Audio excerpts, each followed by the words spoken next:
Good morning to everybody in Canada, to our colleagues and the audience in Canada, and good afternoon to our European participants. My name is Oliver Rapf and I will be moderating this webinar today. You hopefully all see a little poll on the screen already. I would just like to ask you to indicate whether you're from the EU, Canada, or another place. If you could quickly do that, that would be great. Thank you.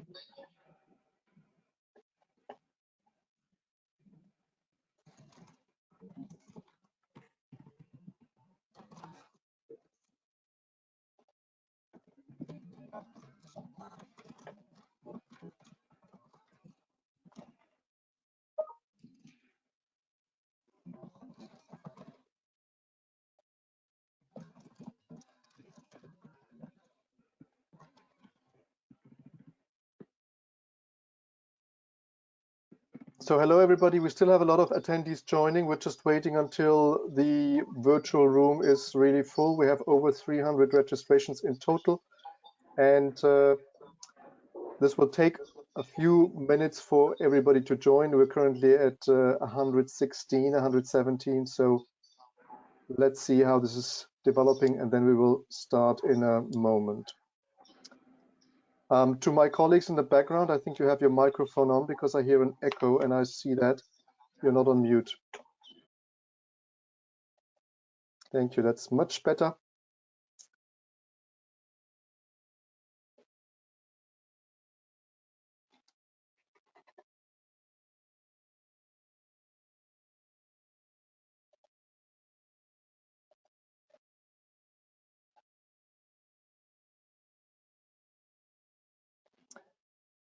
And while everybody is joining this webinar, I would like to invite you again to fill in this quick poll to just tell us where you're from. Are you rather from Canada? Are you from somewhere in the European Union or from another place?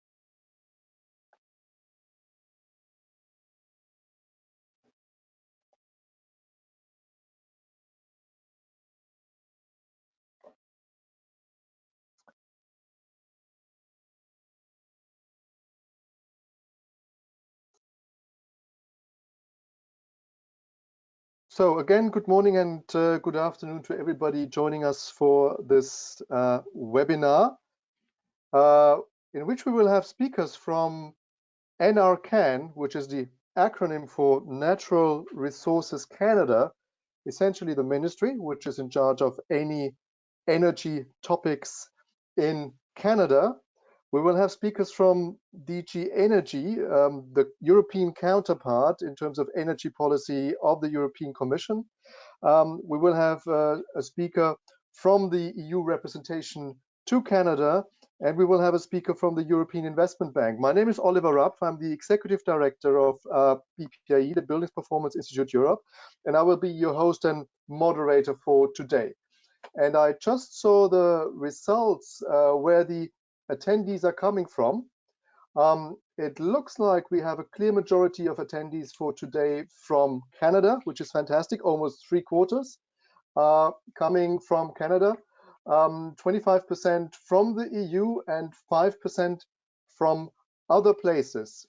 And if those who come from other places would like to share with us where you're coming from, there is a questions box, which you can also use later for your questions. You could simply type in the country where you're dialing in from, just for our statistical information and just really out of curiosity. Now, before we get started with the webinar, I'd like to go over just a very few short housekeeping items so that you know how to best participate. So we're using the platform, go to Webinar. I'm sure you have figured that out so far. It gives you on the right-hand side of your screen a menu where you can choose, for example, to write questions to the participants. And I would like to encourage you to use this question box. During the presentations already, we will collect them, and as you know from the agenda, as you will see in a moment again from the agenda, we will have Q&A sessions, 2 Q&A sessions where we will try to cover your questions as much as possible.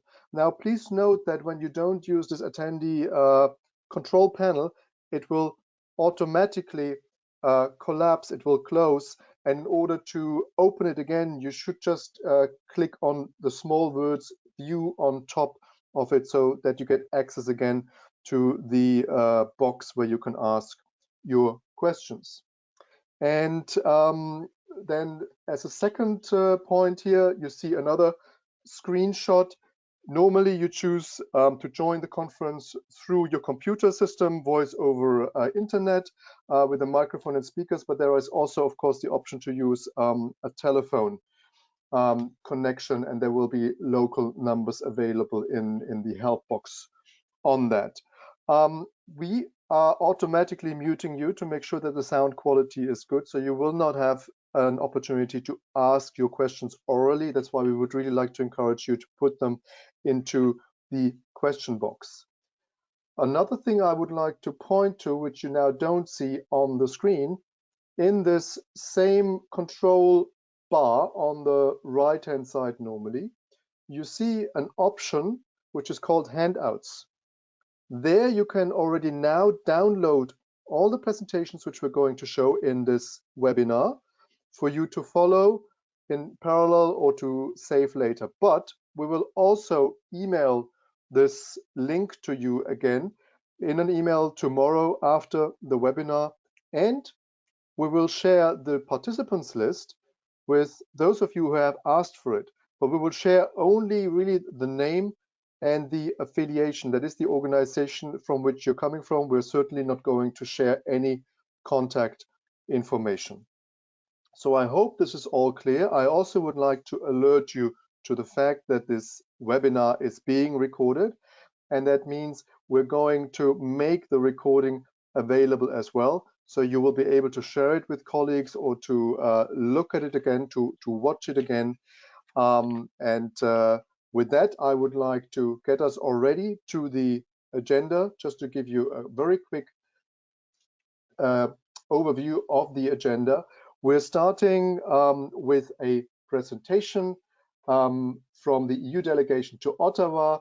We're then going to have a presentation in 2 parts by Joyce Henry, and after that we will have a short Q&A. So we will cover the Canadian part first, and then we're going to move to Europe, where we'll have 2 presenters from Europe, one from the European Commission and one from the European Investment Bank. After that session, we will also have again a short Q&A, and we will close this webinar with some closing remarks by Joyce Henry. But now, without any further delay, I would like to invite Luigi Scarpa de Masellis, who is with the EU delegation in Ottawa, so based in Ottawa. He's a senior advisor on economic and commercial affairs. And Luigi, I would like to invite you to give us your opening remarks. Thank you very much for joining us. What is a morning for you in Ottawa? Please, the floor is yours. Thank you, Oliver, and good morning and good afternoon to everyone. Very happy to be here today and joining you. Indeed, the goal of climate neutrality by 2050 remains paramount for our jurisdictions. Net zero emissions is becoming the new normal mid-century outlook for countries with significantly historical and geographical circumstances. In the EU, we did in December 2019 already, we committed to leading the green transition, as you know, with the European Green Deal, which is a new growth model and roadmap towards this goal. As a result, we are now aligning all our policies with our sustainability goals in areas such as energy, industry, farming, food, biodiversity, you name it, and so on. Indeed, green policies are the core of the EU's pandemic recovery plans. More than €500 billion, a huge amount, is in our next generation EU recovery package, is destined to address climate change initiatives, so a very significant portion. And then in December of 2020, another very important development, EU leaders unanimously agreed to set a 2030 target of reducing greenhouse gas emissions by at least 55% compared to 1990 levels. This will provide predictability for our businesses, industries, and citizens, and it will further accelerate the fast decrease in the costs of low carbon technologies. But of course, no country or no jurisdiction can tackle climate change alone. This is why we're pursuing all avenues of cooperation and diplomacy through instruments such as strategic partnership agreements, and indeed we have one very important strategic partnership agreement with Canada. We also do it through trade policy. We have a very important trade agreement with Canada, CETA, but also through development assistance and other external financing tools. But more in general, I think we can share this, that there's a feeling of global momentum building toward fulfilling the promise of the Paris Agreement and securing our future on this planet. There are also very important strong signals from the US too. President Biden recently indicated that the US will also move toward 2050 climate neutrality goal, and that's very significant and a very welcome development. Now, getting more into the EU-Canada relationship, obviously at the highest levels, Canada and the EU share this ambition of climate neutrality by 2050. At their last virtual meeting, which happened at the end of October 2020, so the summit, leaders summit, Prime Minister Trudeau, European Council President Charles Michel, and European Commission President Ursula von der Leyen promised to lead the charge on global climate action by planning for post-COVID-19 green recoveries. And they also strongly reaffirmed their commitment to the full implementation of the Paris Agreement. Now, since then, Canada also has made significant progress, as it has tabled a new law on climate neutrality by 2050, the Canadian Net Zero Emissions Accountability Act, and also introduced a new strengthened climate plan named A Healthy Environment and a Healthy Economy. The centerpiece of this plan is the gradual and robust increase in the federal carbon tax, which will go from $50 per ton in 2022 to $170 per ton in 2030. The federal government is also expecting that the measures announced in the plan will achieve reductions between 32 and 40% below 2005 levels by 2030. I also understand that soon a firm figure updating Canada's 2030 NDC will be announced, and I understand that might be done at the climate summit that President Biden has announced for the 22nd of April. Now, of course, Canada and the EU are working together to reach these shared objectives. We're doing that on the multilateral scene through, for example, the Ministerial on Climate Action, MOCA, and also through G7 and G20 initiatives. Bilaterally, we also do it through high-level dialogues that we have on climate, on the environment, and of course, we have our dialogue on energy. Indeed, we have stepped up our bilateral cooperation on energy since 2007, when we established the high-level energy dialogue. Collaboration on renewables, energy efficiency, energy systems and integration, and R&D represent the key pillars. We have also identified hydrogen as a major asset in the fight against climate change, and we recognize the importance of reducing emissions through more stringent methane emissions regulations. So as I just mentioned, Energy efficiency represents a key component of our high-level energy dialogue. And we have indeed acted upon this priority, as today's webinar is the third EU-Canada event on energy efficiency in buildings that we're holding, after the successful workshops that we had in June 2017 and March 2020, both of them in Ottawa. These workshops promoted best practice sharing on energy efficiency policy between the two jurisdictions through a rich exchange of ideas, bringing together experts from across Canada and the European Union member states, as well as over many diverse participants, ranging from all levels of government to academia to energy efficiency associations and the private sector. So a very wide participation in this discussion has already happened in the past. And we know that buildings account for significant emissions in Canada as well as the EU, and increasing their efficiency is indeed a critical priority for both regions. And it is critical that we continue this discussion today, in particular looking into the financing mechanisms supporting building renovation both in the EU and Canada. And with this, I will leave you to the proceedings and wish you very lively and fruitful discussions. Thank you. Thank you very much, Luigi, for your words and for highlighting how many things Canada and the European Union really have in common, and how many collaboration and communication channels are actively being used. That's very, very encouraging. And of course, both regions, both countries, both blocks, political blocks, face the same challenge to recover from this pandemic, from the economic and social, societal damages this pandemic has brought upon us. And so investing in climate neutral recovery is a common interest, I think, for both sides. And we will now hear about how both sides are implementing specific policies and programs in that aspect. But before we come to the next presentation, we have prepared again a short, quick poll.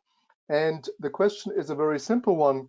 What is your main motivation to attend this webinar today, but also hopefully the series of webinars which we're going to roll out over the course of the coming months? I'll come to that at the end of the webinar. But if you could quickly tell us about your motivation, that would be very helpful. And I also wanted to mention, as Luigi referred to the last workshop in March 2020 in Ottawa, there is a summary report summarizing the results, summarizing the discussions of that two-day conference available. And I think we should share it again with the audience in the email, which we're going to send out after this webinar. So, I don't see the results yet. If my colleagues in the technical background could help me to see the results of the poll. Here we go. Okay, there's a clear majority to learn about the policy developments supporting renovations. And also the second choice is then to learn how people tackle similar challenges across the ocean, looking from west to east or east to west. Wonderful. So these are the two main motivations for colleagues to attend this webinar today.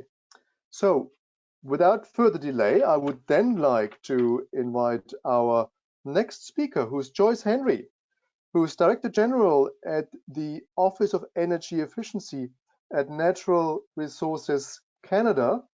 And Joyce, I know we had a little issue with your camera beforehand, but hopefully the sound will be good and you can start us to give us an overview about Canada's energy efficiency priorities, its commitment toward net zero by 2050, and what the Canadian government really intends to do to achieve the net zero goal by 2050.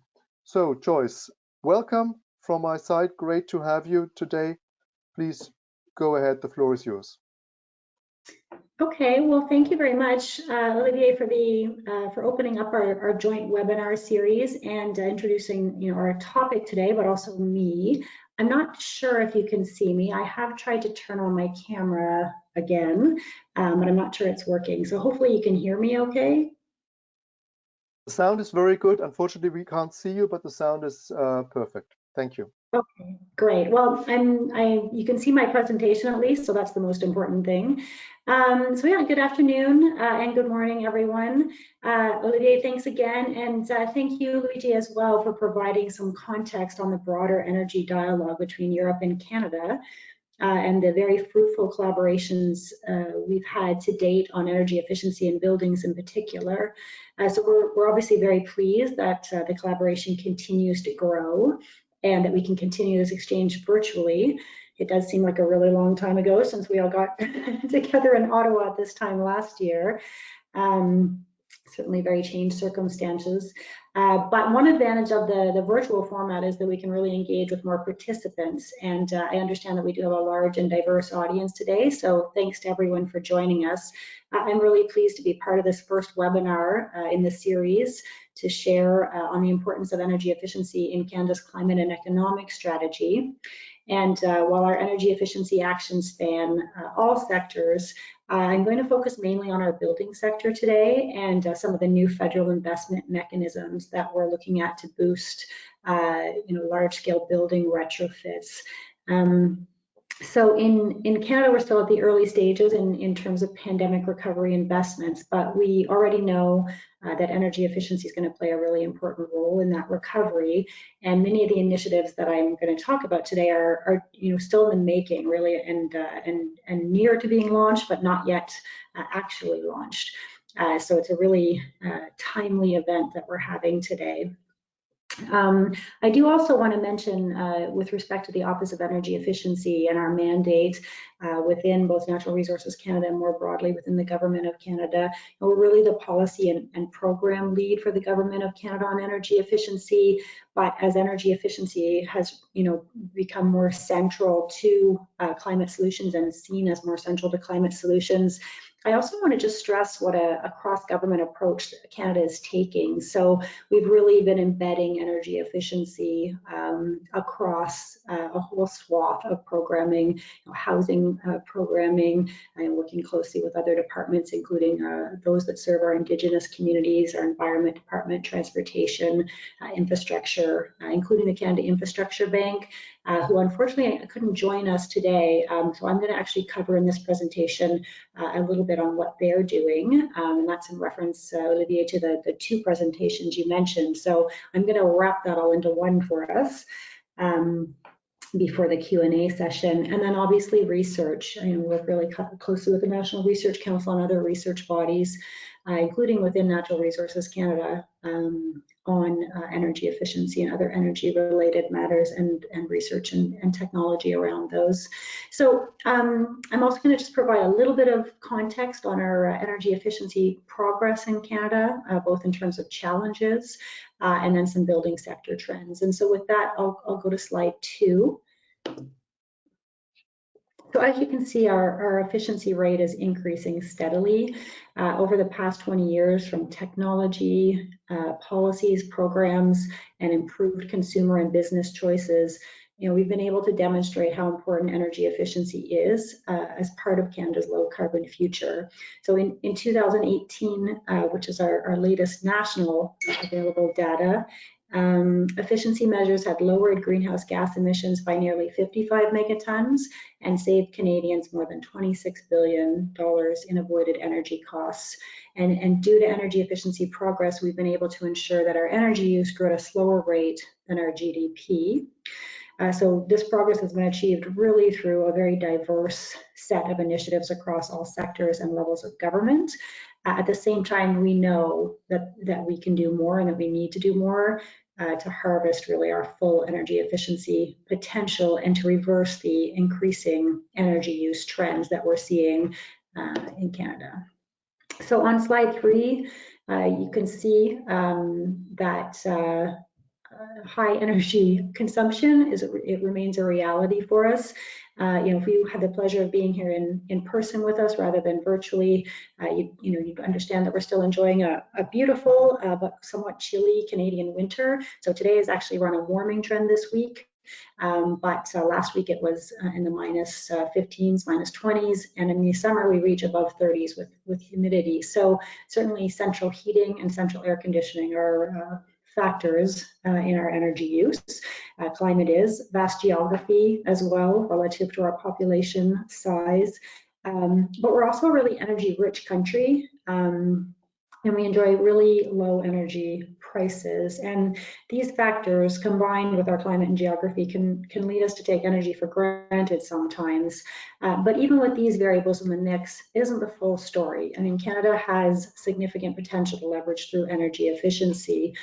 We rank 13th among OECD countries by population, but we're still its second most energy intensive country. So from 2000 to 2018, despite making considerable progress on energy efficiency, our energy use still increased by 19%, and we haven't yet managed to reverse this trend. So we've worked to counteract it through the policies I mentioned, strong energy efficiency policies.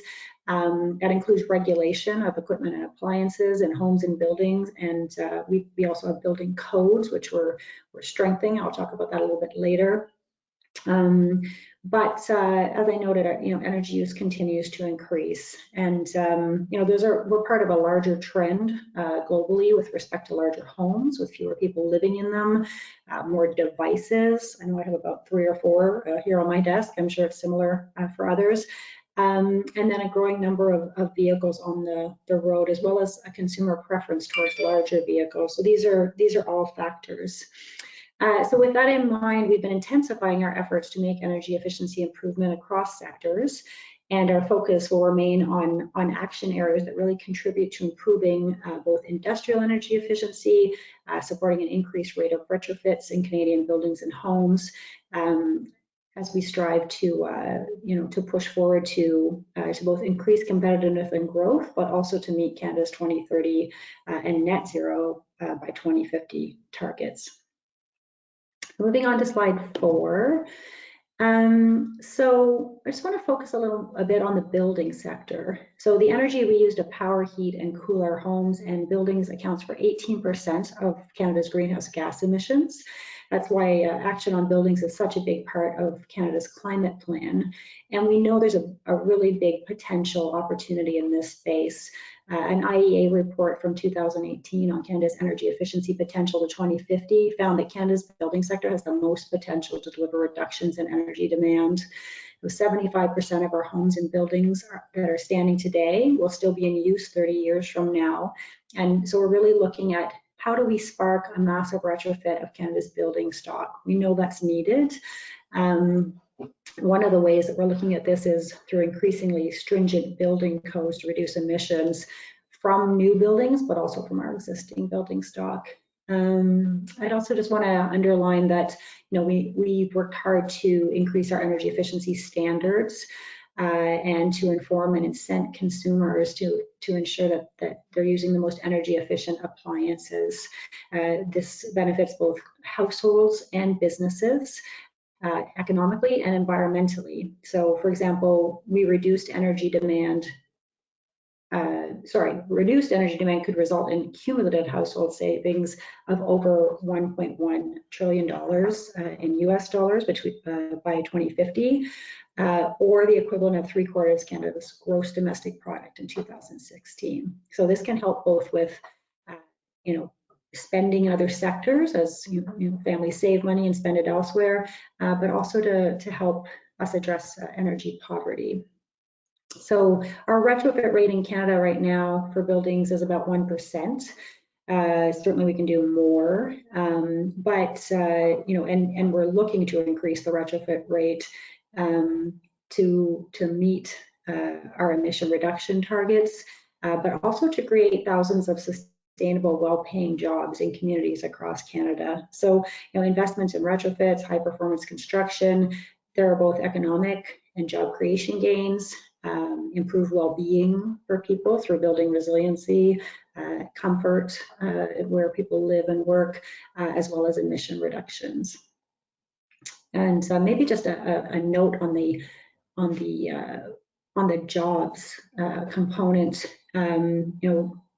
Energy efficiency for Canada is really a jobs powerhouse. So in 2018, more than 436,000 Canadians worked in the sector, and the energy efficiency sector was projected to grow by 8%. Now that's pre-pandemic, but it is a faster rate than many other sectors and the economy overall. So, certainly with the growing workforce need to implement energy efficiency measures, we've also been placing a focus to ensure that the labor market in Canada can be equipped with the highly skilled workers that will be needed and ready to connect to available energy efficiency jobs.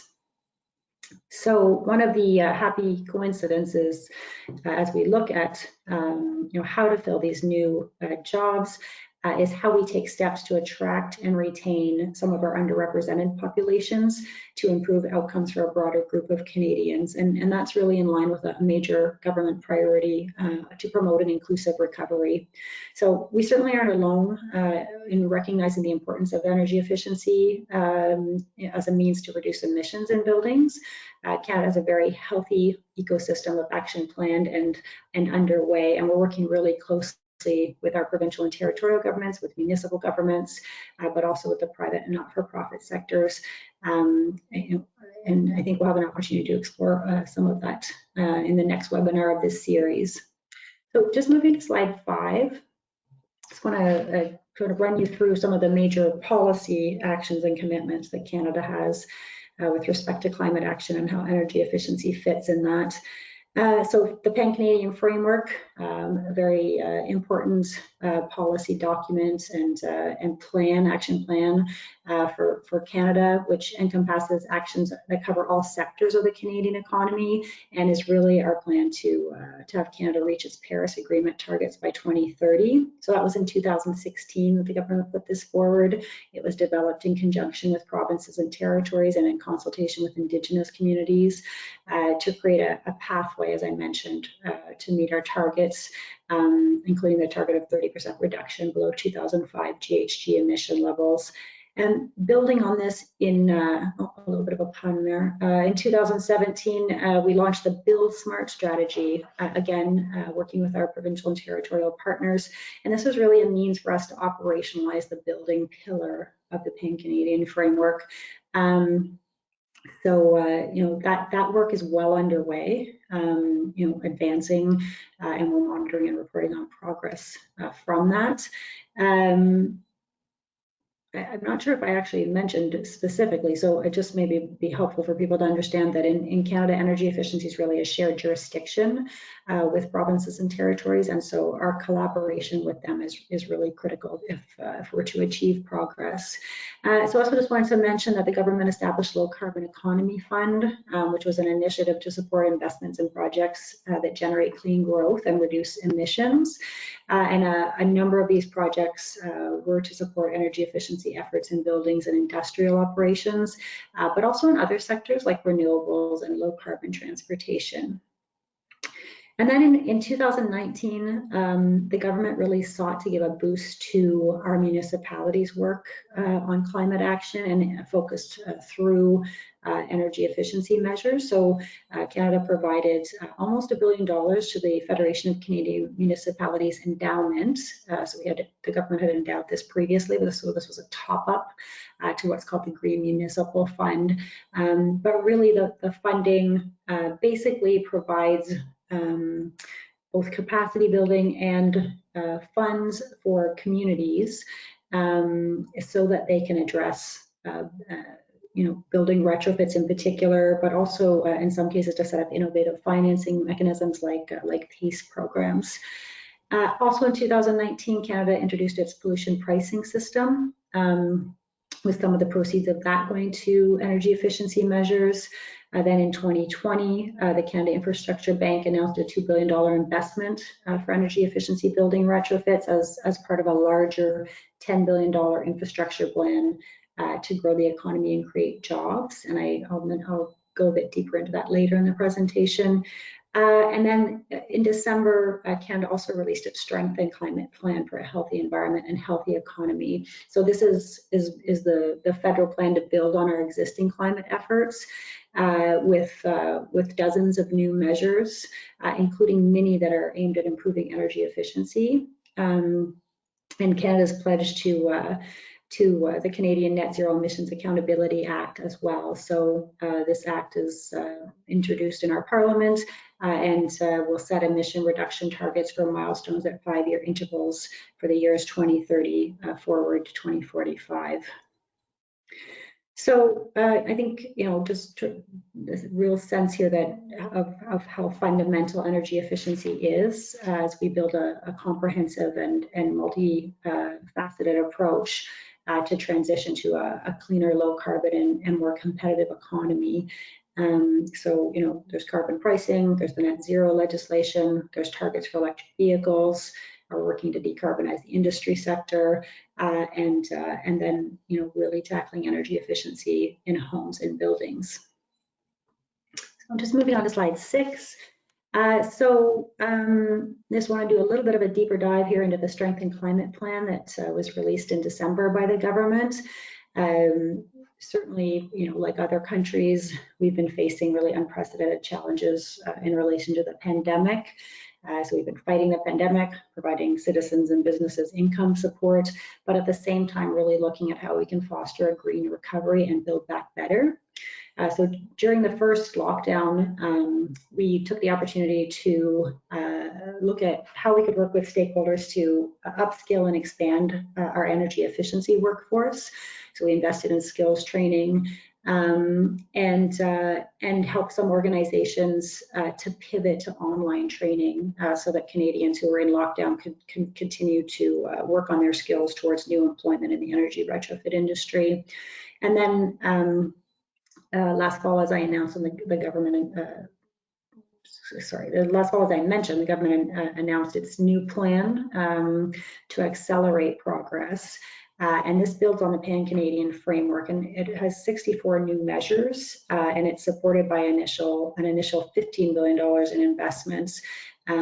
So, the Strength and Climate Plan is meant to both meet and then exceed Canada's 2030 greenhouse gas reduction targets, put us on a path to net zero emissions by 2050, and it's a key pillar in the government's commitment to create over 1 million jobs to restore employment to pre-pandemic levels. So a lot of these initiatives are still under development. As I mentioned, this just was announced a couple of months ago. But certainly, the energy sector and the energy transition are a really important component of it. So I'm just moving on to slide 7, and just really to kind of focus in on what came out through the Strength and Climate Plan with respect to energy efficiency specifically.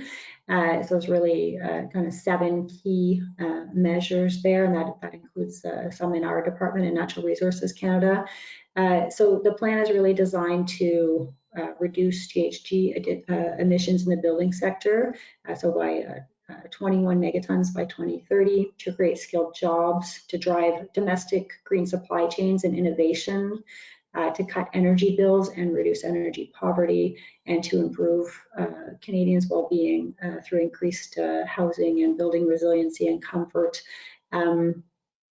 With respect to the program announced on greener homes, as we sort of call it in the department, it's not its official name, but it's really meant to drive retrofits in up to 700,000 homes in Canada through energy assessments and targeted retrofits, and also to target training and jobs in our energy, it's called our EnerGuide program. So the energy assessment program that the Office of Energy Efficiency has administered for at least a couple of decades, maybe even a little bit longer. There's also measures to help communities retrofit community buildings. That will be done in partnership with local governments.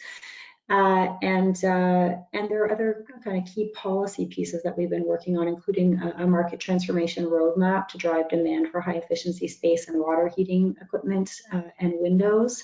So really looking to remove barriers for consumers in terms of accessing affordable, highly efficient equipment.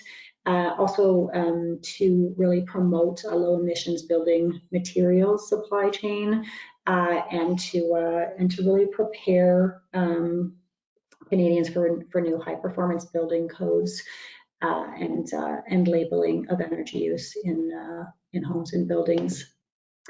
So I'm going to turn to slide 8, and this is try to think of this in relation to the next presentation as well.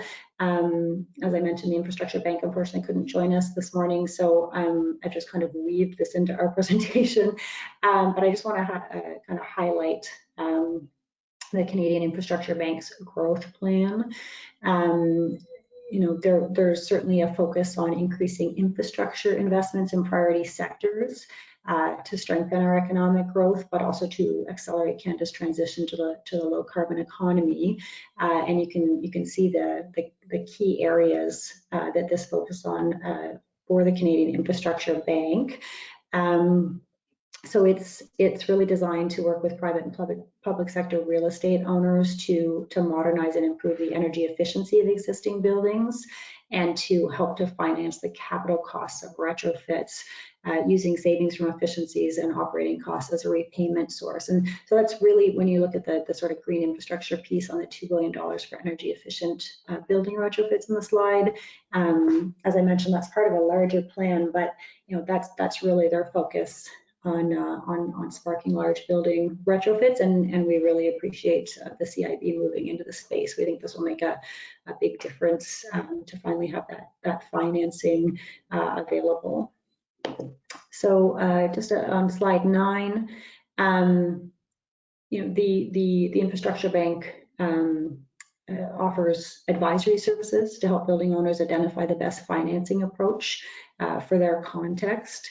And their initiative will really look at public sector, so hospitals, schools, universities, jails, courthouses, long-term care, which is a particular concern in Canada given the pandemic, as well as social housing. Really the CIB in this area is looking to both review the asset portfolios from a holistic perspective. So looking at how can bundles of energy retrofit projects be done, but really with an overarching objective to achieve an ambitious portfolio scale GHG reduction goal, while minimizing long-term risk and upfront capital investments. So really looking to stimulate that significant cost-effective investment in green public infrastructure. And I know scale up is always a challenge on the energy efficiency front and in large building retrofits, and so they're really looking to tackle that head on, but through how they're establishing the program, and that includes through no upfront capital contribution, no minimum payment guarantees, but really focusing on the return on capital through realized energy savings and full energy savings, risk being transferred to the CIB and private sector partners. So, the objective really here is to transform the market for retrofits by crowding in private capital. And I know this is something that Europe has been focused on for quite some time, and to help establish energy retrofit investments as a specific asset class, so that it can continue to drive those retrofits beyond the current industry norm, to both reach more buildings, that scale up, and also to achieve the deeper retrofits that we know are needed. So a couple different financial channels being considered there. And then on slide 10, just getting to the wrap-up stage here in terms of our presentation, but we're starting to certainly see investments results from past investments, I should say. So our trend analysis shows that over the past 30 years, efficiency in homes has increased by 51% and by 21% in commercial and institutional buildings. And our expectation is that through these large-scale deep retrofits, through the strengthened building codes that we're developing, through capacity building, financing, the RD&D that's ongoing, that we've set a strong foundation for accelerated reductions in the years ahead. And just on slide 11, so looking forward, we feel that we've set the strong foundation, as I noted, but I don't want to give you the impression that we don't have more to do. Certainly, when we look ahead at challenges, I think one is really to expand and upskill our workforce. So we need highly skilled workers that are ready to build and renovate and operate those high performance buildings. So that's one area where we plan to increase our efforts and are working to do so. We also need to, really kind of, get more serious about embodied carbon in building material. So, we've been transforming our building codes from defining minimum energy efficiency requirements to tiered energy performance targets, with the highest tiers representing net zero energy ready levels of construction. And then, for the next 5 years, we need to really get to a similar place for progress on embodied carbon. And part of that is really incenting a green supply chain. And we are seeing industry moving in that direction, and some of the regulatory measures that Canada's put in place, like the Clean Fuel Standard and carbon price and others, will certainly also help drive that. But that's a really important focus. And then, innovation, obviously, that needs deployment pathways to be really successful. So, how do we support the deployment of clean technologies at scale? And then finally, we're really looking at our legislative and regulatory levers. We have our Energy Efficiency Act, but it hasn't been updated in any substantial way in quite some time. And so that's certainly another area that we're looking at, in terms of how do we drive high performance in buildings and homes and emission reductions. So maybe with that, I will turn it back to you, Olivier. That's my presentation. Thank you very much, Joyce, for this comprehensive overview about all the things which Canada has achieved already in terms of energy efficiency and all the programs which you're launching and the ones which you still have in the pipeline. I mean, as you said, you have done a lot, but also a lot lies still ahead. I think the same is absolutely true for the European Union. And I think we're all aware that we are running a marathon to fight climate change and not just only a short sprint. And I would personally already have a zillion questions for you, but I certainly want to give the floor to the audience to ask the questions. But before we do that, we have prepared a short poll again. We would like to ask the audience to give us the opinion, to give us an answer about the most important barrier to overcome so that we have more energy efficiency renovations. You mentioned, Joyce, you mentioned a number of challenges in your final slide, but let's see what the audience says about that topic. What would they think is the biggest barrier which needs to be overcome? And then we'll move to questions from the audience. And while you fill in the poll, I'd like to encourage you again, if you have questions, please put them in the question box, which you should see in the control panel, hopefully. And there was also a question again, whether the slides are available. We will certainly make them available tomorrow in the email, which we're going to send to all participants, but they're in fact right now also available for download. Again, in the control panel on the right side, there is a little button which says handouts. There is exactly one handout, and that's the presentation, so you can download it from there. Let's see what the results are saying. Jesse, if you could give me the results. Well, almost half of the participants say that financing attractive financing options for all contexts, and I would interpret this as for all different target groups who have to make an investment decision, would be necessary to overcome the barriers. And then also to really expand and upskill the necessary workforce. You mentioned this, Joyce, as well, and to improve policy coordination among the various levels of government. You mentioned at the beginning, of course, the federal government needs to work closely with the provincial governments and the territorial governments and the municipalities to deliver all the renovation efforts. Wonderful, good. So that's the result. Let me come to a question from the audience. And that question, let me paraphrase it a little bit. Basically, the participant asked or said that the incentives and the policy frameworks to get to net zero carbon is there, and it's clear what the government wants to achieve. But apparently there seems to be quite some resistance and potentially an ineffective market development in the residential real estate in Canada. What's NRCan doing to tackle the question, to work more with the real estate market, to engage them more and to convince them to do the right thing in terms of energy efficient buildings? Yeah, that's a great question. So, this is certainly something we're aware of. And, if this is a question from a Canadian, you'll also be aware that our housing market is quite hot and has been for some time. Yeah, I mean, there's a few things. I mean, certainly under the Pan-Canadian framework, there were commitments to labeling of energy use in buildings and homes. So that's, we've put together a platform with the provinces and territories that they can use to advance what they're doing there. Mandatory labeling is something that falls under provincial jurisdiction. So, to some degree, our efforts are around how do we help, provinces and territories do that? How do we enable them to do that?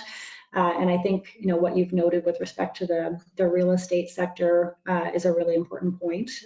We need to bring them along as well.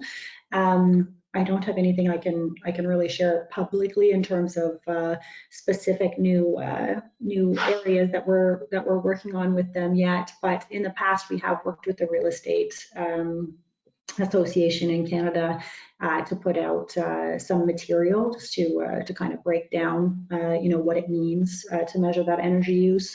And to label that. And then I think another important area for us is, with the new program that the government announced in the fall economic update to help homeowners retrofit their houses. That's underpinned by our EnerGuide program, which is a really long-standing program that helps to provide homeowners a sense of, where their energy use is and to provide them a label, so they have a score. So there's certainly, that underpins the new program, and we think that will be an important component, both of, helping homeowners make labeling a kind of, more normalized process, but also, providing a basis to work more closely with the real estate industry. And then maybe the other thing I'll say is that, there are some really interesting new technologies, including MyHeat and others, where they can really kind of give a snapshot through the technology that they use of how much energy your home is using compared to others, and so that can be a real incentive. That again is in homeowners' control, and then for large buildings, we do have programs like our Energy Star Portfolio Manager program, where building owners can access the free online tool to both get a sense of their building energy use and to benchmark that across their portfolio and against other buildings. So there's a few different kind of tools that we're working with. Most of those are focused on sort of homeowners and building owners, but certainly we would look to work more closely with the real estate industry as well going forward. Okay. Thank you, Joyce. There was another question on a completely different topic, but nevertheless a very urgent topic. The question was around what does Canada do to link increased resilience of buildings and probably resilience against impacts of climate change with energy efficiency? Is that something which is being brought together in the policy space, or is it currently still rather followed and implemented with two separate strategies?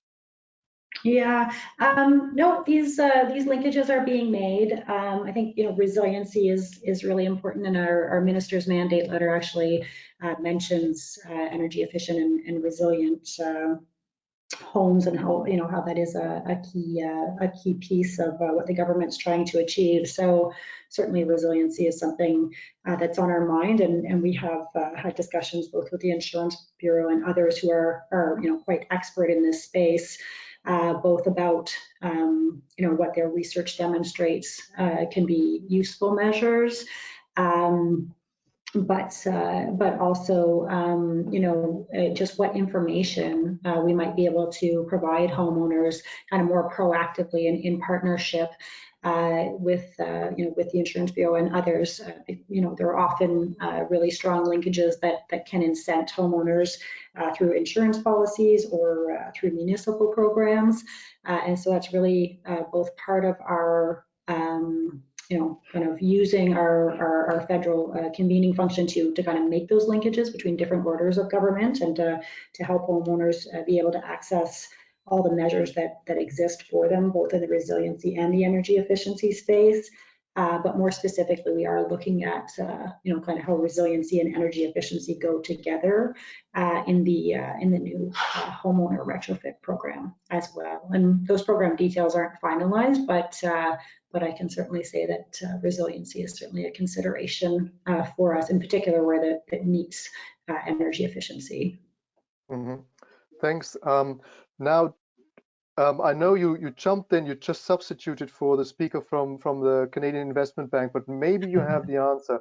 I'll try. Do you know whether the Canadian Investment Bank is also funding such measures, maybe green roofs or green walls to manage stormwater better and to have better thermal performance? Is that something which the CIB might fund, or is maybe already funding? I'm really reluctant to speak for the CIB, to be honest. So what I can suggest is, Olivier, if there's a way to kind of track the questions, and I don't know if they're anonymous but if there is a way, we could certainly get a response to that question from the CIB. I don't want to make any. They may not be correct. Absolutely. And we, of course, we know who's asked the question, and so we can also connect people to the right people in the Canadian Infrastructure Bank. We can certainly take care of that. And we have a number of web links also on that topic.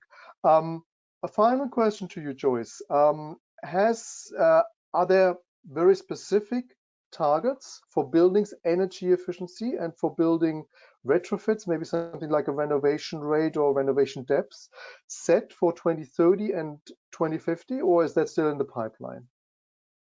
Yeah, I mean, that type of measurement and targets, that's something that's still very much under development.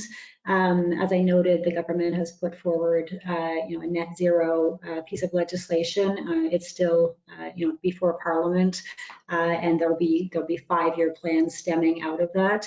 And there were a number of different components announced in the strengthened climate plan, and certainly we're still very much in the process of putting some of those pieces together, and so yeah, in terms of like very specific renovation rates and targets, we have some ideas, but we don't have anything that's been officially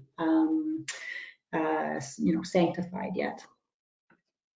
And would you expect that the Canadian government has these things in place, maybe for the upcoming international climate negotiations later this year in Glasgow? Or is there anything you can say about a potential timeline? Of course, without making a commitment to a clear date. We know that's always very hard because these are discussion processes and one never knows how long the discussion really takes. But is there sort of an outlook you could give in terms of timing?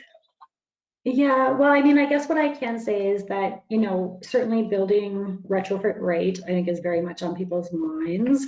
I would say there's a fairly lively discussion ongoing as that work progresses, both towards COP and other kind of major events coming up. And that will be part of, sort of Canada's larger commitments there. So this is something that's actually, in terms of the overall plan, is something that's led out of our environment and climate change department. So we're very much part of that conversation, but I'd be reluctant to kind of offer up anything, I think, more specific at this point, unfortunately, Olivier. No, okay, that's absolutely fine. One of the interesting topics you had on your slides was also the topic on embedded carbon. And we here in the EU, and BPIE is based in Brussels, right in the center of the political decision making in Europe.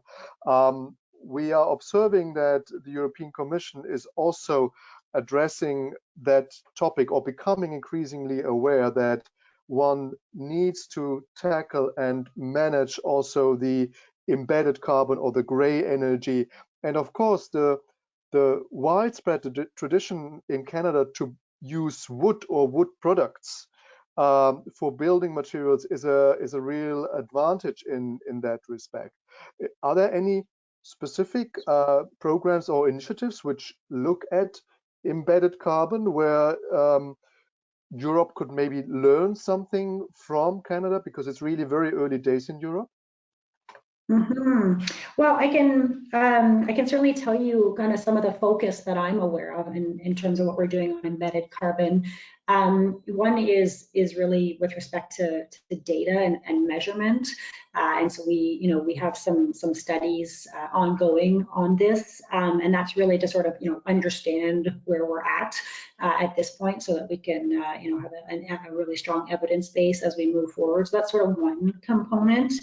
A second component, we've seen some of our, I think the government having a net zero to 2050 target really aids in this, and some of the kind of big regulatory pieces like the carbon price and the clean fuel standard, these things sort of all help to kind of push in the same direction. But we are seeing industries come out and talking about their own targets towards net zero, and I think that's really put a focus on the whole question of embodied carbon. So, it's really to kind of start that cross-societal debate. So, certainly for steel and cement and some of those other really key areas in the building sector. And then maybe just on wood, my colleagues in the Canadian Forestry Service, which is also part of our Department of Natural Resources, they do have some programs and have been doing a lot of research and really interesting work kind of on two fronts. One, certainly with respect to using more wood in buildings, so that's both building retrofits and in new builds. And they've been doing some very specific work on taller wood buildings, which is quite interesting. And then also, work on how just how wood as a product can also increase people's sense of well-being. And I just find that's so interesting, not just in an embodied carbon sense, but I actually find it really interesting just given what we're going through with the pandemic, where I think people are spending a lot more time in their built environment and really turning their attention to what does that mean for them in terms of their well-being. And so there really is some interesting, very interesting work, and there are some programs to incent increased use of wood that are from the department, and I'd be happy to get something on paper for you if that could be of help to the EU. We'd be happy to share that. Thank you. That would be great. Now I don't want to go too much over time in this first session, but I'm getting lots of interesting questions. I'll just pick one more, and then we'll save the others either for later, the second Q&A, or we'll try to answer them maybe in one of the following seminars or webinars. Let's see. So just one really brief final question to you, Joyce. Can you talk a little bit about what the Canadian federal government might be doing about its own buildings? Are there specific programs in place to manage the climate impact or to improve energy efficiency of the federal buildings? Absolutely, and I'm sorry because we didn't really cover this in my presentation, but yes, the federal government has something called their greening government strategy, and we actually have a policy center. We work really closely with them, but a policy center in our Department of Treasury, and they they have set targets for the federal government, both under the Pan-Canadian Framework and in the Strength and Climate Plan. And in the Strength and Climate Plan, they are significantly more stringent. I think they're already pretty ambitious. But they are really driving towards the net zero goals, and they focus on two areas. So in the buildings area, they focus both on retrofits and they focus on new builds, including new builds needing to be net zero. They've been doing a lot of work in conjunction with us actually on the embodied carbon questions. When I mentioned the studies that we're doing, that really is in conjunction with our colleagues at the Greening Government Operations Secretariat. And then, the other kind of big component in terms of our well, I guess there's sort of two other key ones. Maybe I would mention one is, just with respect to the, the energy source, or, is there a way to offset, the fossil fuel use of the government? Certainly that's part of the strategy. And then another really key piece that relates to that is with respect to transportation. We're seeing a mandate for zero emission vehicles in government fleets, and that's already begun. When new vehicles are bought, especially if they're passenger vehicles, there's a requirement that they be net zero, or sorry, be zero emission. And then there's also a lot of work going on also within the department on helping other departments map their fleets, with a view to how we get greater, zero emission vehicles across the fleet, not just in passenger vehicles. And there've already been a big reduction there. Buildings, obviously, there's also a mandate. It's, I would say, a bit more complicated to get there, but certainly both with respect to leased and owned buildings by the federal government, has a very strong mandate there, as I mentioned, to move to net zero energy buildings. Okay, so thank you. Yeah, thanks for the question. Well, thank you very much, Joyce. I'm sure there would be many other things to mention, but I'm sure we want to keep some topics for the upcoming webinars as well, and you will stay with us, so maybe we can come back to some of the questions in the second Q&A session. I would now like to move on to the next speaker, but before we do that, we'll launch another quick poll. If we could have that up. And what we would like to ask the attendees is to give us an answer about what you think is the most pressing issue in buildings from an energy efficiency renovation perspective. Where do you think is the biggest, the most pressing issue? And while we are waiting for the results, I would already like to welcome our next speaker, who's Carlos Sanchez-Rivero. He is with DG Energy, the energy arm of the European Commission, where he is the team leader for financing energy efficiency. So welcome, Carlos. I hope you can hear me well. I will give you the floor in a minute as soon as we have looked at the results from this quick poll. And I don't see them yet, Jesse. If you can put them up for me, please. Wonderful. Aha, okay. Again, 42%. Well, not again, we haven't asked the question yet, so ignore my again. 42% of the respondents say that more stringent regulation and other mandatory requirements is needed, is the most pressing issue to really encourage energy efficiency renovation. The second choice is then better insulation and windows, so improving the shell, the envelope of the buildings, and then the use of smart and digital technologies to manage energy and efficient heating and cooling systems more or less gets the same percentage value in the third place. Aha, okay, well, there seems to be a clear ask, Joyce, that's very interesting, for more stringent regulation and other mandatory requirements.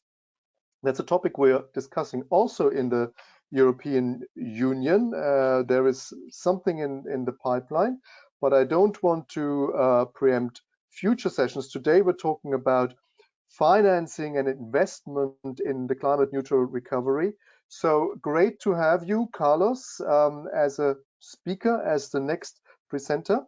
And you will talk about the next generation EU, which is the EU jargon, so to speak, for the funding program and other financing mechanisms to support building renovation in the EU multi-annual financial framework. And again, for our Canadian attendees, this term EU multi-annual financial framework is again EU jargon.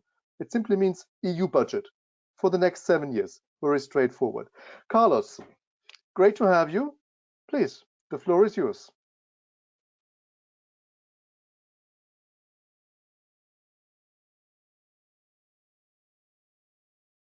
At the moment, you're still muted, Carlos.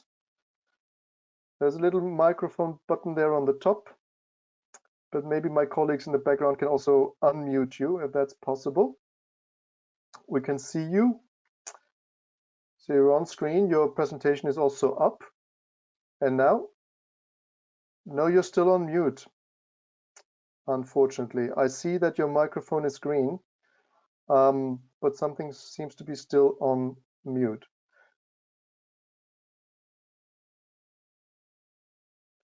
You may have to choose the right microphone in the audio settings.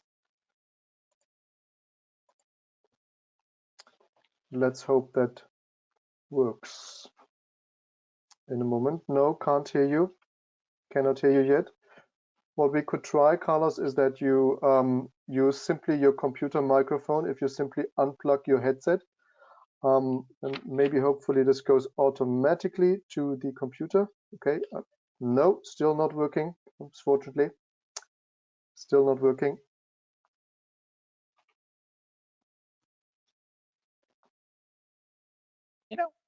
Now, can you say something again, Carlos, please? No, Carlos, I can. Now? Oliver, now it's working, Carlos. Yes, yes, wonderful, voila. Carlos. Okay, great. Here we go. We've overcome this technological barrier. Thank you, Carlos, again for joining us. So please, the floor is yours. I hope you can see your presentation. Just tell my colleague when to move to the next slide. Thank you. Excellent. Thanks a lot, Oliver. Good afternoon to everyone. It is indeed my pleasure to participate today in this exchange. So I think I will indeed try to start with the wide policy context that it is the European Green Deal. So if we go to the next slide, please. Yeah, indeed, because the European Green Deal is the top policy priority for the European Commission, and you know that it aims to make Europe the first climate neutral continent by 2050. And the Green Deal is not just a vision, but it is also the new European growth strategy. And in all that, energy production and consumption represents 75% of the union's greenhouse gas emissions. And therefore improving energy efficiency is key to achieving climate neutrality. So that is why, as part of the Green Deal, there is a full range of initiatives that are addressing energy efficiency and they are addressing in particular building renovation. And that includes the Commission proposed amendment to the European climate law to reflect on the increased ambition with at least a greenhouse gas emissions target of at least 55%. Also, the review of the Energy Efficiency Directive and the Energy Performance of Building Directive that are the two key EU directives in the field of energy efficiency that are planned for this year.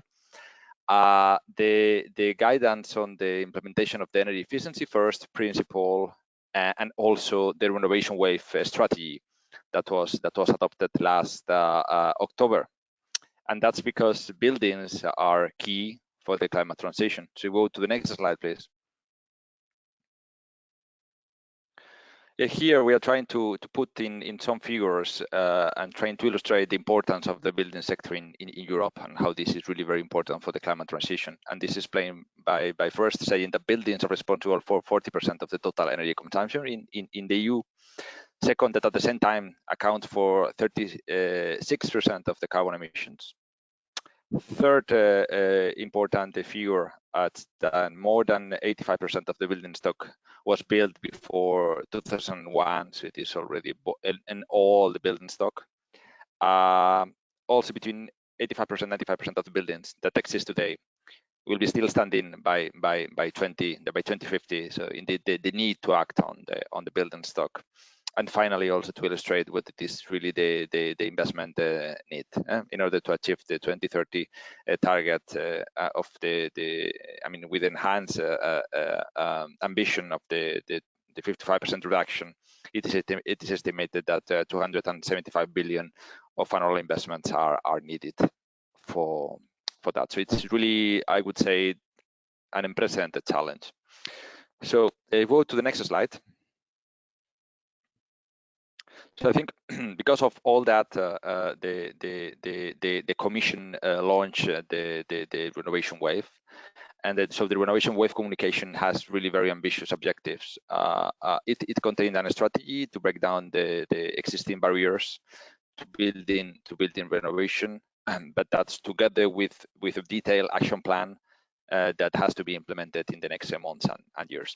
So the objective, as I said, it is a very ambitious one. It is at least to double the building renovation rates across Europe by 2030, but also to foster deep renovations. So that will result in around 35 million building units renovated by 2030, and therefore the appropriate reduction of emissions and final energy consumptions. They will also support a European recovery with economic growth and job creations. So in order to achieve these objectives, the Commission identified 7 main areas of intervention, looking into the necessary legislative and regulatory framework, but also in the very much needed financial stimulus. So I will focus my presentation on the financing elements, the financing part of the renovation wave. 3 main elements here: measures concerning the EU public funding, measures to leverage private investments, and finally measures related to the increasing capacity and technical assistance. So if we go to the next slide, please. So EU and public funding is needed to kick off the renovation wave. So the renovation wave focused on ensuring that there is a reinforced EU funding framework, but also in making it more accessible and more targeted. The largest share of the funding resources for building renovation will be made available through the Recovery and Resilience Facility, the InvestEU program, and the Cohesion Policy funds. I will provide a bit more details later on the Recovery and Resilience Facility and the InvestEU program. When it comes to cohesion funds, well, it will remain one of the key programs that we have in the EU to support direct investments for building renovation. The cohesion policy funds in the next MFF will complement the temporary support that will come under the Recovery and Resilience Facility and will provide integrated support for tailor-made renovation programs at local, at regional levels. You know, for the cohesion funds, let's say the focused importance is on the regional and local side. Next MFF will allow for the cohesion funds to be better targeted to deliver on energy savings and being in line with the two main programming documents for energy and for energy efficiency, that it is the National Energy and Climate Plans and the long-term renovation strategies that member states need to put in place. Apart from that, the Commission is also working and will continue working to facilitate blending solutions, to facilitate the combination of different types of support. So in cooperation with the member states, the EAB and other market participants will try to facilitate the implementation of rules that really allows for combining EU programs and instruments, national funds and private funds in an easier way. So normally here we are talking about combination of financial instruments, grants, technical system, etc. So we'll go to the next slide. Then we're moving now here into another very relevant area of the renovation wave, the financing elements of the renovation wave, that it is to develop measures that may support the leveraging of private investments and also enabling green loan financing. So this is key. This is key because leveraging private financing is conditional to achieve the EU energy and climate targets. So considering the investment needs, so I referred before to that, 275 million euros need to be spent every single year, and there's a significant investment gap. The bulk of the funding has to come from private hands. So how the renovation wave is trying to address that through first the developing financial solutions that has high potential to be scaled up, because I think we are in the moment that we need really solutions that can be scaled up, that are also innovative. So here reinforcing the role of main aggregators and meaning be that financial institutions, energy utilities or ESCOs is really important. The Commission will keep engaging through existing initiatives such as the EFIC Energy Efficiency Financial Institution Group, also the Sustainable Energy Investment Forums, to support the activation and scaling up of private energy efficiency investment at national and European level. The renovation wave is also an opportunity to stimulate the development of green loan and mortgage financing, and to make sure that energy efficiency lending products are offered more widely and are more visible to consumers. So that's very important actually, because there is always two sides of that. Supply of financing is very important, but the demand is equally important. So in this context, we are in the EU. We are working in the Renew Sustainable Finance Strategy, that it is an integral and very important part of the renovation, of the European Green Deal. And here the Commission is looking into additional standards and labels for sustainable financial products, and talking about green mortgages, green loans, green bonds. And finally, continue supporting the risking of energy efficiency investments and considering the introduction of a deep renovation standard as part of the energy performance of building directive revision are other important elements that are also included in the strategy. So if we go to the next slide, please. We'll go to the third element that I wanted to highlight, and it is that renovation wave communication recognizes the key role that technical assistance has in scaling up investments, and therefore it envisages measures to increase the capacity to prepare and implement projects and to scale up technical assistance. The Commission, together with the European Investment Bank, the EIB, will help member states to design national or local programs replicating the ELENA model. So ELENA is the main technical assistance facility in support of energy efficiency, and it has been really a model that has resulted to be successful, in particular in leveraging and triggering investments. So this ELENA is now done at EU level, so it is a Commission initiative that is implemented by the EIB. The idea for the renovation wave is that we can extend this model to the national and regional levels. In addition, and also complementing this, the Commission and the EIB will support setting up standardized one-stop shops that can be deployed quickly at national, regional, and local level to accompany the homeowners or SMEs throughout the preparation and implementation of the renovation projects. Well, here there is another additional sources of capacity support that will be offered in the next MFF. I can refer to the technical support instrument of the recovery plan, the EU City facility, or for instance, development assistance facilities under the Future Life program.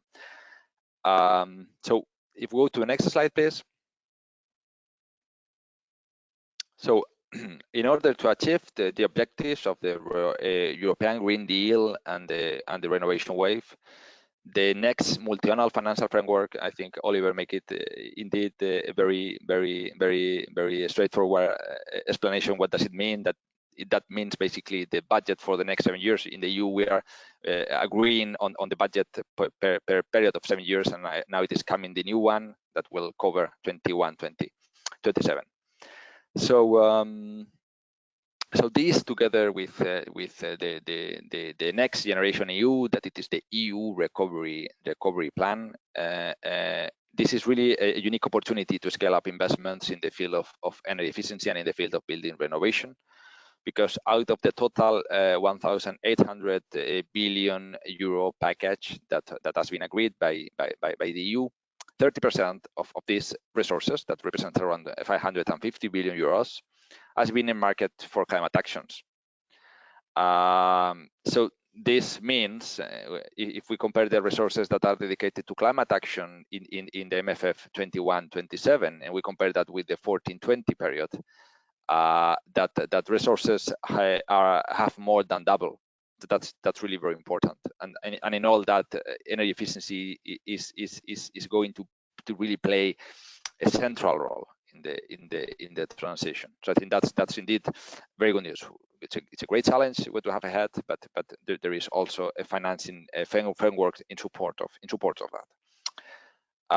And also wanted to put in this context that it is always worth repeating what are the multiple benefits that are associated with energy efficiency and with building renovation, and in particular its huge potential in terms of local economic recovery and creation of local jobs. In fact, energy efficiency and building renovation is one of the most job-creating investment areas across the entire green energy transition. Also wanted to highlight as well other benefits that are associated also to energy efficiency investments in industry, for instance, such as the increase of productivity or operational benefits that could be up to 2.5 times the value of the energy savings. So really, really important ones. So if we go to the next slide, please. Yes. And as I said, I wanted to have a special focus in the recovery and resilience facility because the bulk of the resources that has been put in place that they are going to be made available as part of the EU recovery package will be made available to member states through the recovery and resilience facility. The total budget for the recovery and resilience facility is 672.5 billion euros, that it is divided between grants and loans that member states may take. So the measures that are included in the recovery and resilience, so basically member states need to put in place a recovery and resilience plans. So the measures includes investments and reforms, and should address the key challenges that are identified in the context of the European semester, with the main priorities and reforms that member states need to put in place, strengthening the growth potential, job creation, and economic and social resilience of the member state. But also very importantly for us and for energy efficiency, the plans need to facilitate the green and the digital transitions. Because in fact, the focus on the green transition is very important, because plans need to be in line with the objectives that are set out in the national energy and climate plans. As I said, those are the plans that are put in place by member states in order to be able to deliver on the altogether on the EU target for 2030. And so through that, the plans need to be aligned with the objectives that are set out in the NCPs, but also there is a minimum 37% of the expenditure of the plans that need to be dedicated to climate action. So again, really quite a strong focus on that. So really on the process, the informal process in the discussions with the member states starting last November. Member states has been invited to submit some preliminary drafts of their plans for discussion with the Commission. And the formal process itself will start already started on the 1st of January, with a deadline of the 30th of April. So by the 30th of April, member states will need to submit their plans, and once this is submitted, Commission will have 2 months to assess the plans and recommend the adoption of them. So in support of the renovation wave, the renovation of buildings is one of the 7 flagship recovery areas that has been identified by the Commission for the recurring resilience facility. So that means that the Commission strongly encourages member states to include a building renovation in their plans. So go to the next slide. So having looked at the preliminary drafts received, most of the plans that we have received, I think we're happy to see the very positive effect and impact on the renovation wave in the recurring resilience plans, since the great majority of the plans contain at this stage dedicated components targeting the renovation of buildings, but also energy efficiency in other sectors. So it seems clear that the recurring resilience facility, that, as I explained before, it is really a new instrument that it put in place because of the COVID crisis, will be the main source of EU and public funding for energy efficiency and building renovation in the next years in Europe. So there will be a lot of public money available in the next years. I think that's very good. But as I said before, in order to achieve the energy efficiency targets for the EU, there is an investment gap that is around 150 billion per year that we need to have on top, and this is why the RRF is really unique opportunity to take advantage of the catalytic effect of public money to leverage private financing. Here you have illustration of different ways that this can be done, but for instance, developing financial schemes that combine grants, loans, and technical assistance, grant and loans to mobilize the private capital, and the promotion of energy performance contracting for public buildings. Also pushing, for instance, for the development of pre-development assistance facilities, including one-stop shops, to provide demand-driven grant support covering upfront costs of beneficiaries, front-loading investments, and preparing a strong and aggregated pipeline of investment projects. To go to the next slide, and I'm going to. This is just two more slides, and I will stop very soon. So we also have the InvestEU program that will remain the key EU instrument that we have to crowd in private capital. Here you can see more or less what are the numbers, but with the program we are putting in place a new budgetary guarantee of 26.2 billion euros, and the idea is to mobilize up to additional 370 billion of investments across Europe, with 4 thematic priorities: the sustainable infrastructure window, where we may see most of the energy efficiency financial products put in under this window, but also there is research, innovation, and digitalization, SMEs, and the social window. Technical assistance is also important part of InvestEU, and Elena, I mentioned before, will be also part of the advisory hub of the program. And if we go to the next slide, because they want to be really very here, what we wanted to say and to illustrate is that as part of the renovation wave communication, we annexed to it a staff working document that it was on support from the EU budget to unlock investment into building renovation. And you see that the aim of the working document was to take stock of the investment needs and to properly bring forward the EU funding sources. It provides a good mapping of the comprehensive and reinforced EU budget that it is available for building renovation. It is divided in 5 areas. So direct investments, leveraging private investments, research and innovation, addressing market barriers, and technical assistance and advisory. I've talked about some of the largest funding sources, such as cohesion funds, InvestEU, RRF, or technical assistance. But just to conclude, let me also highlight the importance of the just transition mechanisms that aims to alleviate the social and economic cost of the transition to those territories, industries, and workers that will need to face the biggest transition challenges, but also the Life Clean Energy Transition program that will have the aim to provide support to member states and regions to address specific market barriers to renovation that are identified in their territories. So with that, I will stop here for the moment, and many thanks again. Pass the floor back to you, Oliver. Thank you very much, Carlos, for this very comprehensive overview. It's clear the EU has launched many programs and initiatives literally in the past 6 to 12 months, more or less. And we're receiving already lots of questions, in particular, of course, from the Canadian audience. As I said, we will have a Q&A session at the end of this second part.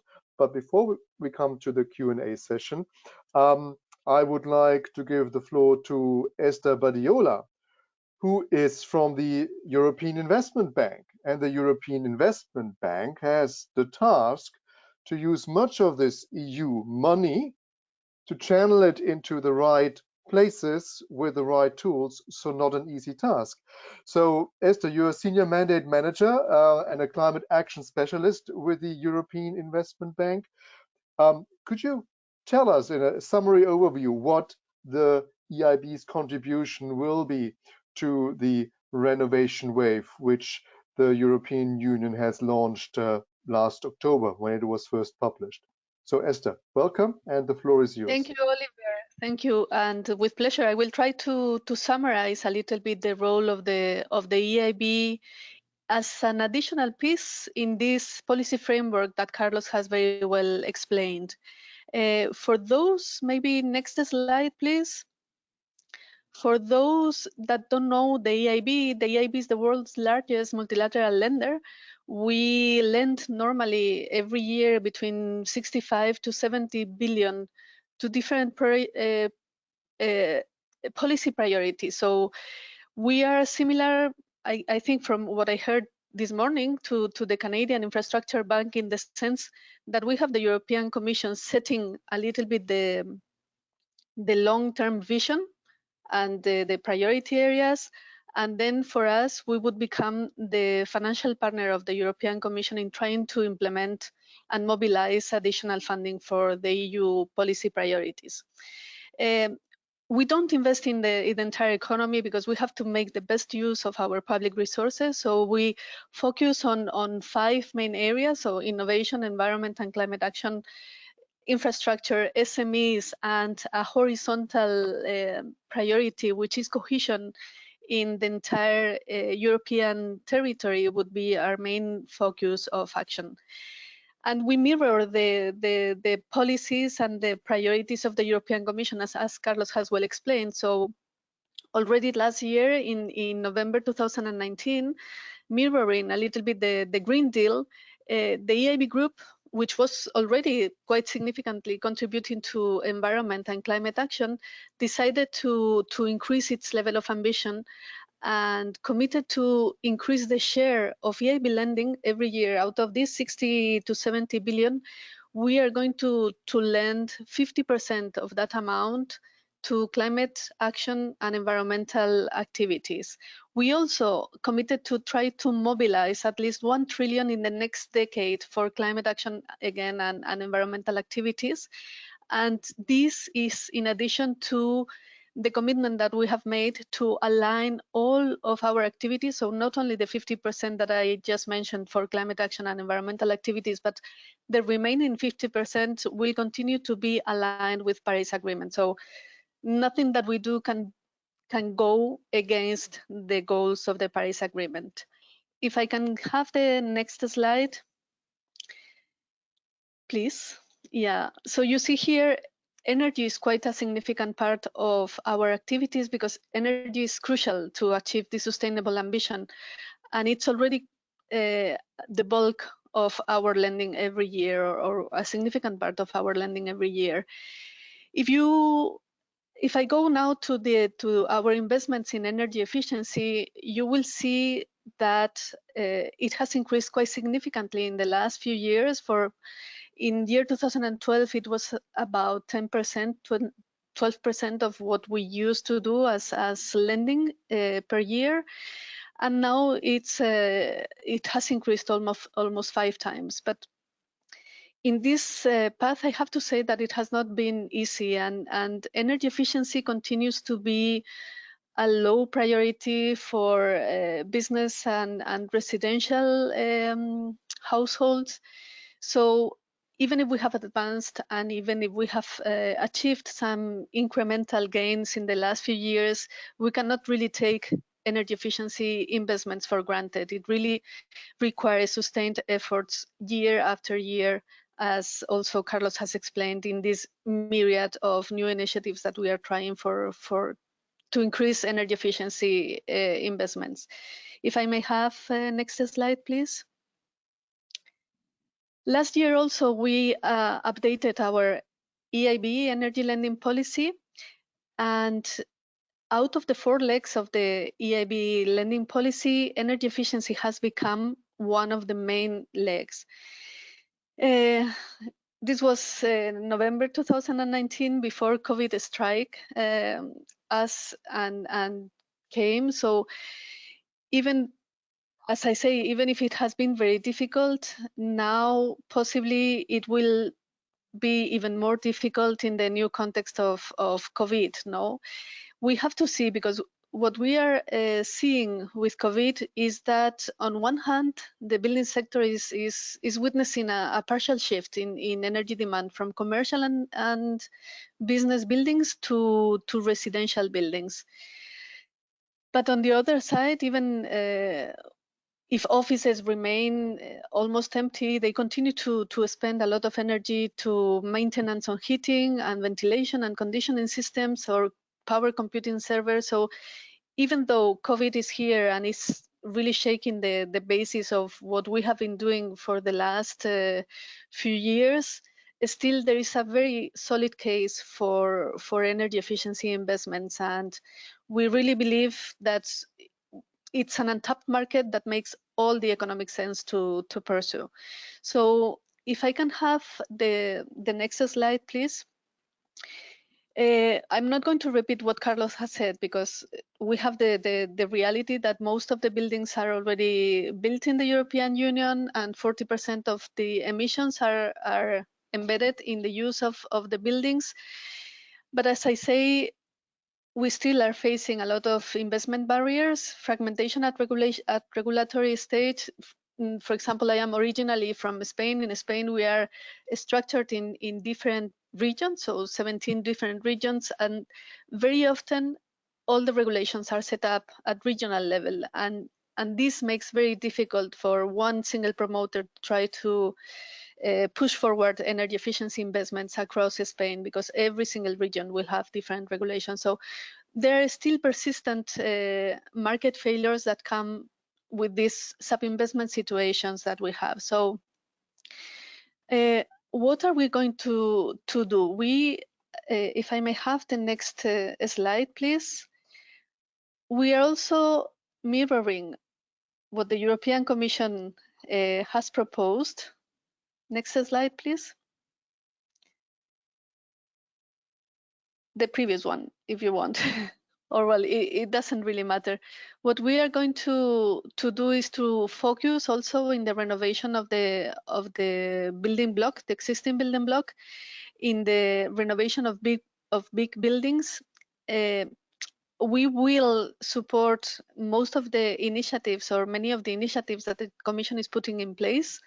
And we are going to try to increase our engagement and our dialogue in the preparation of the national energy and action plans, climate action plans by the individual member states, and also with their long-term strategy. So we are establishing this vis-a-vis dialogue to be able to support their investments from the very beginning, when they are really in the planning stage.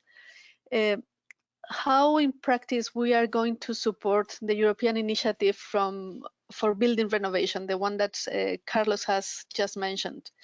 If I may have the next slide, please. What you have to have in mind is that the EIB at the end is an investment bank, sorry. So for the last decades, we have been trying to push different ways and different innovative formats to bring finance to the energy efficiency sector. What we are going to do in support of the European initiative for building renovation is try to combine all the activities that we previously developed, so the aggregation into portfolios of everything that we have as tools for financing. Our main product, of course, is financing loans, but we are going to combine the loans with technical assistance, with investment grants, with direct support, and also with financial instruments, so that we can create a new portfolio and very tailored to the needs of each individual project. If I may have the next slide. Carlos has mentioned in his presentation Elena. Elena is a joint program that we launched in the year 2019 that offers direct project preparation assistance to develop energy efficiency projects with a specific focus on building renovation. So Elena in practice is a TA facility. We provide finance to project promoters to pay for energy audits and feasibility studies and all the technical pre-work that has to come before the energy efficiency works start. And then if they perform the required investments, this amount of money is given back to them in the form of grants.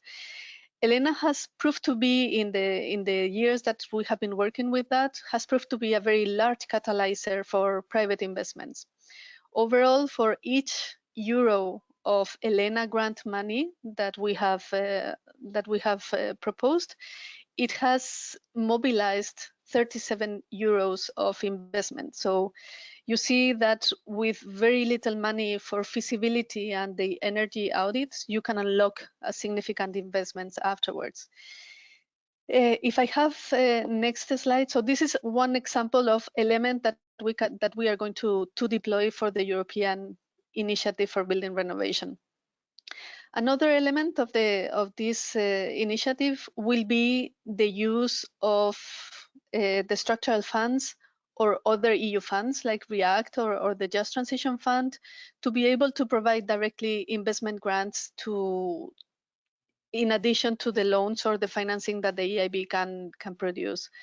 We estimate from what we have seen in the past few years with the structural funds that we can mobilize again a significant amount with the earmarked funds that the Commission is already reserving for energy efficiency under structural funds and the other EU funds.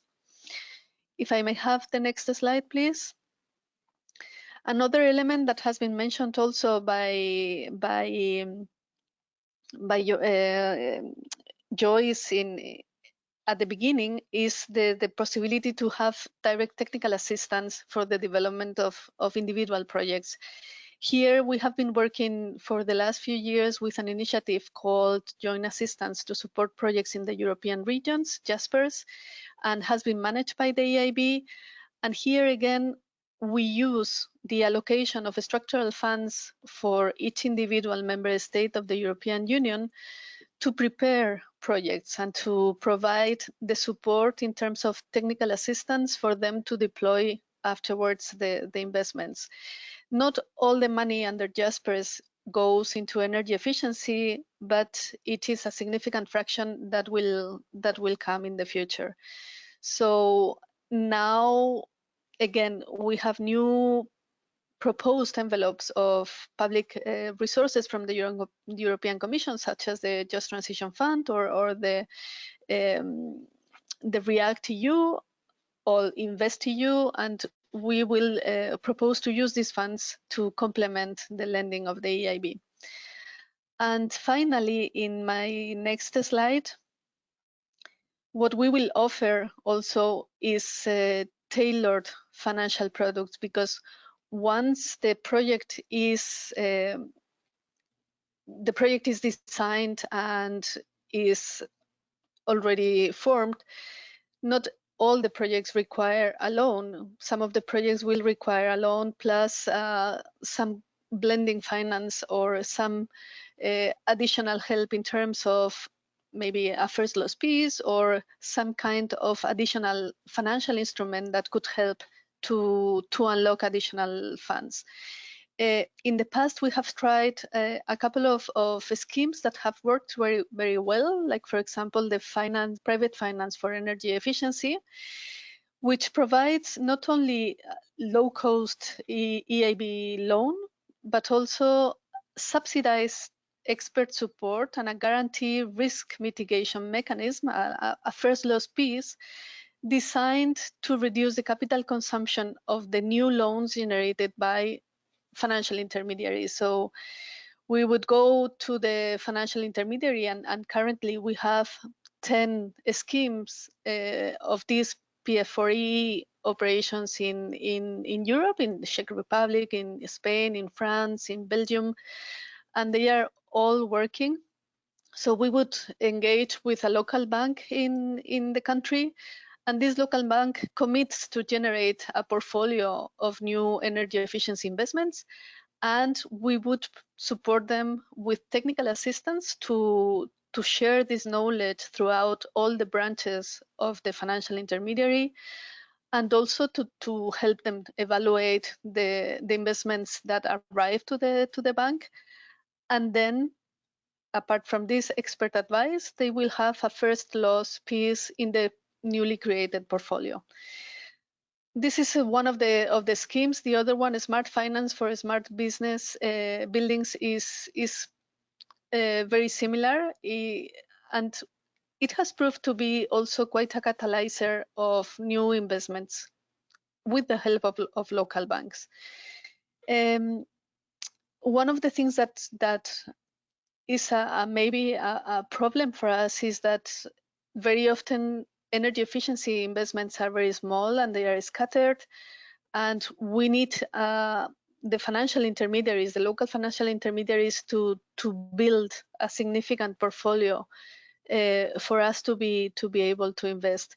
And for them, it's also a challenge. Very often, if you target residential business, at the end, this may be sizable, but in many of the cases, the investments are really small. So this is a way of trying to bring together significant investment volumes and help them with the creation of these financial instruments to de-risk this type of investments, as I say, with a first loss piece. So if I may have the last the last slide, sorry. Next one. Just to finalize some of the proposals that we have, it's, well, EIB loans to protect to project promoters or financial intermediaries, or, as I say, try to complement these new portfolios with a first loss piece to financial intermediaries, which is, as Pablo was saying, compatible with the state aid rules, so we wouldn't be subsidizing them. Or the possibility to grant loans that will be partially converted into grants if the final beneficiaries do the final projects for energy efficiency and they can prove performance indicators that are beneficial for energy efficiency. So with that, just to say that the energy efficiency finance mechanism have delivered results, and we have been working for the last decades almost to try to develop these financial instruments. But again, we cannot take it for granted. It has been difficult. Energy efficiency investments are only taking off, but still it requires a lot of effort. And as you have seen from the numerous programs that the Commission is putting forward, and from our experience, we really need to sustain efforts in try to come with financial innovation to be able to provide this finance. Thank you.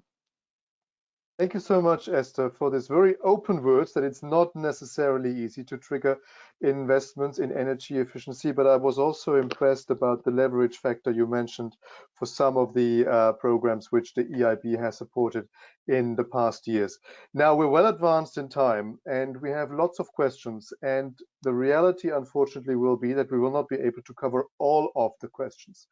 But what I can already promise for the next webinars is that we will take more time in deciding the agenda in the future to make sure that there is more time for Q&A from the audience. So now I will only be able to cover a very small number of questions. And Carlos, I will combine two questions in one, and then I would like to ask you for a very brief answer. And the question is as follows. You mentioned that the EU wants to renovate 35 million homes, or 35 million buildings. How does the EU know that this is a realistic target? What is the data situation about buildings in the EU? And the second question is, what is actually the definition of a deep renovation in the EU? Is there a standard? How is the EU measuring what deep renovation means? Thanks, Oliver. So very quickly, yeah. Well, basically, I mean, 35 million building units. Basically, this corresponds to the objective to basically multiply by 2 the renovation rates, basically. So we can see that now the normal pace could be something similar to what we are talking about here. We want to duplicate this. As I said, this is really quite a big challenge, I have to say. I think it is unprecedented challenge, definitely in the field of energy efficiency, but not only, probably also linked to the climate transition, because as I said, public funding will be there, will be available, it is reinforced, but still the bulk of the money need to come from private hands. So that's not easy to mobilize these citizens at the end of the day, you know, to trigger investment decisions. So this first question. Second, deep renovation. Well, actually, when we are talking about deep renovation, normally we are talking about 60% minimum energy savings compared to the regional ones, and that's somehow the understanding that exists at this stage. As part of the EPBD review and performance of building directive review, there is one idea to further go into this deep renovation type of projects. And I will stop here. Thanks a lot, Oliver. Okay, thank you very much. So at least 60% energy consumption reduction is what you said as a deep renovation standard generally accepted in the EU. Esther, I also have a question for you. There was a question whether it would actually be possible that the EIB funds joint proposals from the EU and Canada, where EU and Canadian partners are working together. Is that something which is funded by the EIB or by other funding mechanisms in the EU? Well, directly, the EIB does not have a mandate for Canada. So our activities outside the European Union is really developing countries and emerging economies. And our objectives, as you have seen, is really in these countries, access to basic infrastructure and poverty eradication and so on. So for developed countries in OECD, for instance, we don't have a mandate. However, having said that, we partner with Canadian counterparts outside the EU. So, for example, we would be having joint funds, for instance, to have energy efficiency investments in Ukraine or in Central Asia or in areas, Latin America, areas that are also of interest to our Canadian counterparts, but outside Canada. We are not present in the US as, you know, funding agency in the US or Canada or OECD countries apart from Europe. Okay, thank you very much. And there are all kinds of other funding schemes available in the EU which might offer an opportunity. As I said, I will unfortunately not be able to cover all the other questions, but we will collect them and we will come back to them. That's a promise which we can make. And before we really close the webinar, I definitely want to give Joyce Henry an opportunity to just say some closing remarks, wrap up this very first webinar, which is number 1 in a series of 5. So there will be more opportunity later, and I will make an announcement at the end. Joyce, if you could maybe try to summarize and wrap up the discussion today and give us your closing perspective, please. Certainly, thank you so much, and I'll be brief because I know we're essentially out of time. But I want to first thank everyone. I want to thank you, Olivier, for your excellent moderation, but also our presenters from the European Commission and the European Investment Bank for sharing, their ambitious plans. Europe really has a comprehensive array of financing initiatives and other initiatives in place to facilitate the recovery. And I'm very struck by their renovation wave plans. Certainly a lot of synergies, I think, between the approaches we're pursuing here in Canada and in the EU as we look to significantly scale up building renovations. I think that's a big theme from today, and I think we both recognize that it's not always an easy area. As we heard, it really I was struck by Esther's comment that it takes quite a sustained multi-year approach to really address some of the challenges. And I think for both Canada and EU, that is the track we're on, really a sustained effort to address market barriers and incent business and citizen action, and to mobilize public funds and crowd in private funding as well. So all that to reap what we know are the benefits in terms of jobs and emission reductions and productivity and health. Maybe I'll just also say from a Canadian perspective, we really appreciate the opportunity to exchange directly with Europe as we work towards these goals of climate targets and sustainable economic growth and inclusivity.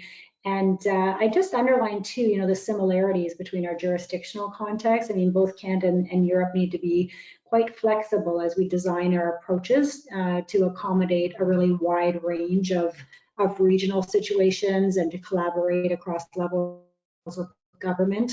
So this is certainly key for Canada, and what I heard today is it's really critical for Europe as well. So certainly today, I think we highlighted the goals and the targets and new initiatives that we're working on, and I hope that we'll continue this exchange as we progress with implementing these plans. I think it's very fruitful to share lessons learned and what the challenges are and best practices. And certainly, I think we can learn a lot from Europe. I'm very struck by their targets. I think we have some work to do there. In previous events, we've certainly had really good relations with our European counterparts, and these events have helped us build the relationships between participants. So although we can't meet today in person, we are looking forward to this series of webinars and sort of building those relationships and continuing to have those strong relations. And I think you mentioned, Olivier, that participants can choose to share their contact details. So I know that those will be shared afterwards from the organizers.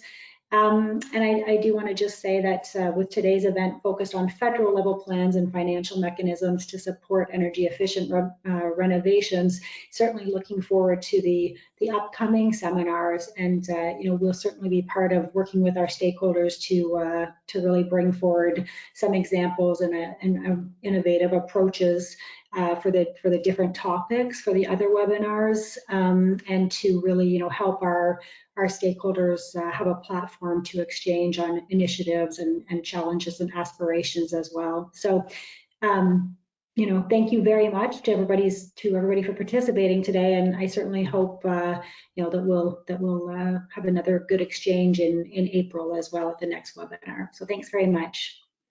Thank you very much, Joyce, for your support, and to all the speakers who gave us their expertise and their opinions and their feedback today. I think that was a really good start for this series of webinars. We will now have one every month until the summer break. And as you mentioned already, Joyce, in the next one, we will look really at the implementation. The next one will be about policy strategies to boost building renovation. And we will ask the question how they're really being implemented in Canadian provinces and in EU member states. So we will almost literally get our hands dirty with renovation, and we will become much more concrete. Now, before you leave, I would like to invite you to answer to, again, a short final survey, but it will only come up once you click the log out button, just to get a really short feedback from you about this webinar and maybe your ideas for future webinars. Again, I would like to thank the speakers from NACAN, from the European Commission, the European Investment Bank, for joining us today, also from the EU representation in Ottawa. Thank you very much for staying with us for these 2 hours, and I look forward to a continued and deepened exchange. Have a wonderful rest of the day in Canada and a great evening in Europe. Thank you all for joining us, and until soon. Bye-bye.